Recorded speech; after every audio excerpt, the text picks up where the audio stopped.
By the way, I like to do everything fresh and organic. My husband and I were vegetarians for about 25 years. We're not currently vegetarians, but we're very much into health and into nutrition, so it's not just for me a matter of cooking food or assembling fresh food and making it taste good. I'm also always interested in delivering nutritional value for the body. So all of the fruit that I prepare here in our kitchen is fresh, local if possible, organic. I don't use anything with chemicals, no preservatives or flavorings, no MSG, anything like that. So let's just start with our fresh strawberries. So first we have to take these caps off of them.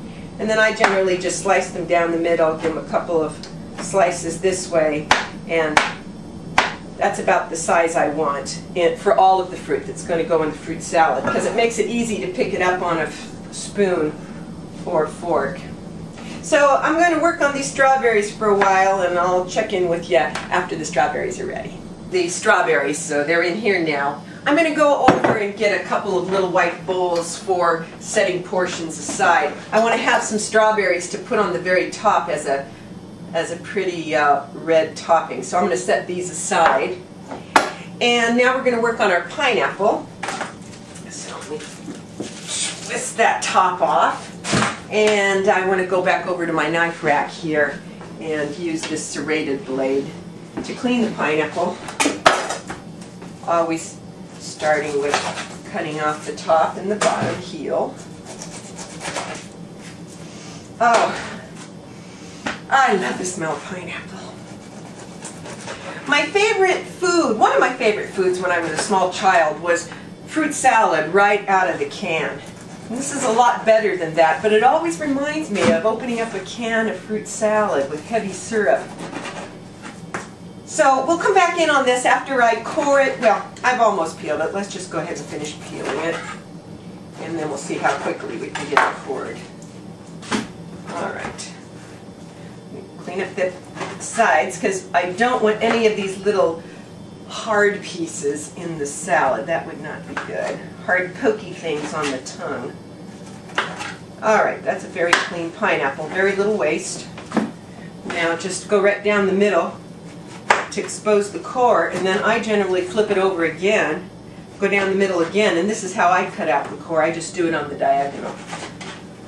And do that 4 times and you have a cored pineapple. It doesn't matter if it's all one circle because it's getting diced up anyway. Okay, we'll check in a minute after the pineapple's diced.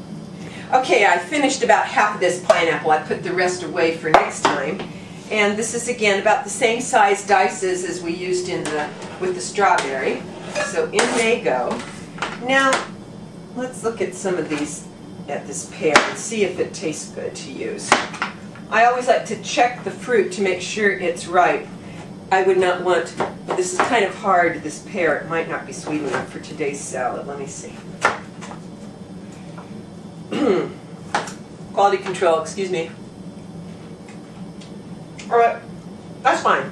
It has a very nice crunchy taste, but it's ripe, it's sweet. So, let me just dice this up. It's important to use a variety of textures as well as flavors in a fruit salad. So this is going to be the crunchy edition. The pineapple is super sweet. The strawberry is red and colorful and flavorful. But we're not going to get the super sweet out of this pear, but it's a very nice addition. I like to take off any obvious blemishes from the outside, but otherwise keep it unpeeled because it is organic. Some people think organic isn't important, that it's no healthier than regular food. I don't argue with people about that. I feel better eating organic, and I think it's probably better for the farm, for the land, for the farmers, the farm workers that work on the land, not to be around those pesticides. That's for me the most important thing. Okay, I picked up a couple of tangerines yesterday, and I thought it would be nice to put some orange in here. They're very seedy, I can see, so it's going to take me a while to section and seed these, which I will do in a minute, so I'll be right back with you. Well, I think while I'm working on the seeds on the mandarin here, I can talk to you a little about my food history. My mother was full-blooded Greek, and she was a really excellent cook. I grew up a long time ago in the 50s and 60s in Central California, Santa Maria, California. There wasn't a Greek population there, so my mom didn't have any kind of ethnic markets to shop in. So the food that she cooked for us, it was always from her heritage. We didn't eat regular American food when I grew up. We ate Greek food, but it was Greek food such that you could get by shopping at a small town supermarket in the 50s and 60s. So yeah, she could always get cinnamon and oregano and dill and basil, the basic herbs. But some of the more exotic things like pine nuts weren't available, so she would substitute walnuts or almonds for pine nuts in those sorts of recipes. We couldn't get basil, I'm sure, in quantities for salads, so she'd use a lot of fresh spinach. So this is kind of the way I cook. I cook with a home cooking sensibility, basically American traditional food, but with a slight Greek edge because that's the way I learned. My mom didn't teach me to cook per se. I grew up eating her food and it was always fantastic, so I have an expectation of what things should taste like or how the difference between good food and bad food. But I didn't have any lessons, and I'm a home-taught, self-taught cook. I have not studied cookbooks or cooking shows. I'm really out of the loop with all of that. I don't know the proper names for things necessarily, but I know how to cook them. I know how to make a roast and a gravy and a sauce.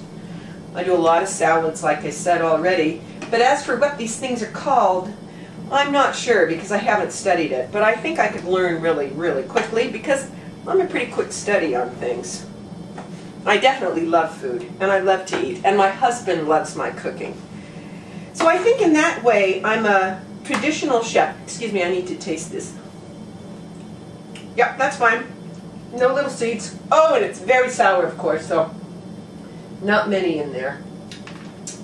So I'm a traditional family cook, a wife, a sister, a daughter who cooks for the family, as opposed to watching fancy food shows and cooking chef food.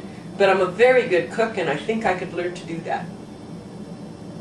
Okay, I just popped out to the garden to pick some fresh mint. I like to top off the salad with the mint. And also, I have these little tiny tea roses, and I'm just going to actually use a rose on the top of each salad to dress it. I don't think we need these buds. So we'll set those aside for in a couple minutes when we plate. Now I want to take a look at the salad that we've got working in here and see. It has mandarin oranges, very tart. It's got the very sweet pineapple. Strawberries are nice. The pear's crunchy. I don't think we need apple because we've got pear.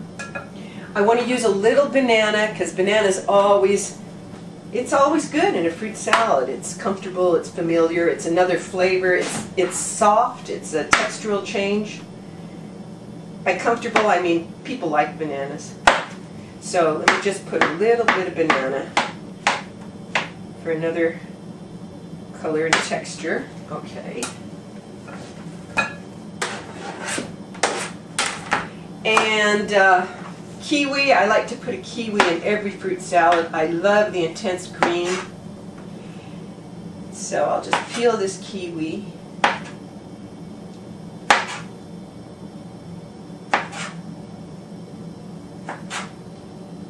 Every morning our breakfasts begin with a fruit salad, and we also have a fruit smoothie, Gary and I. Eat a lot of fruit. Then for dinner we generally have a salad entree, a fresh green salad with interesting vegetables, textures, flavors, and some sort of protein on the top of it, a fish entree or a chicken entree spread out along the top of the salad. Okay, so I love the look of a kiwi fruit just when it's sliced open, that beautiful starburst burst. So I'm going to set a couple of these aside for the top so they'll be prominently displayed. And then the rest of it I'm going to dice up into the salad. So now we've got red, yellow, bright yellow, orange, and bright green. Okay, so that's all good. Here's this one.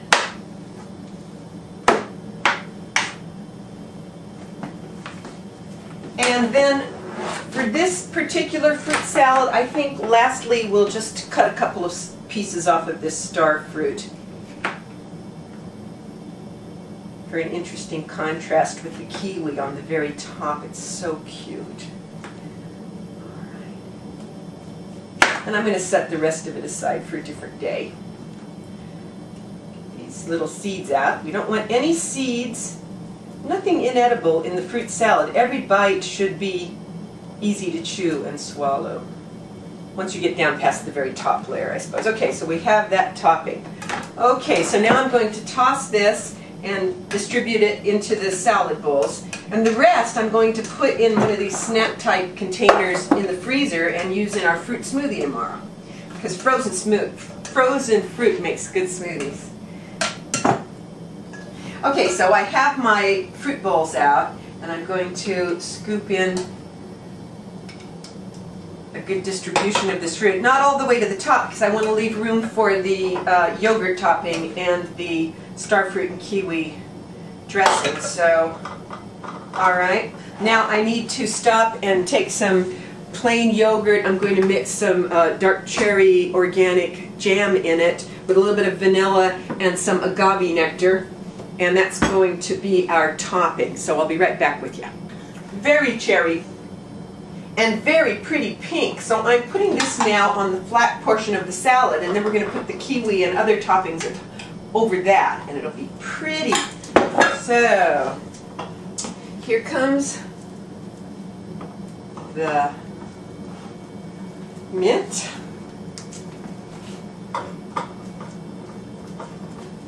Here come the kiwi slices. We'll put on one side. Here's our star fruit next to it. Pretty. And then, oh well, you know, the roses may be overkill, but what the heck. It's so cute. They are technically edible. Okay, Gary, would you like to come and have a close look at that? There's our plated fruit salad for two.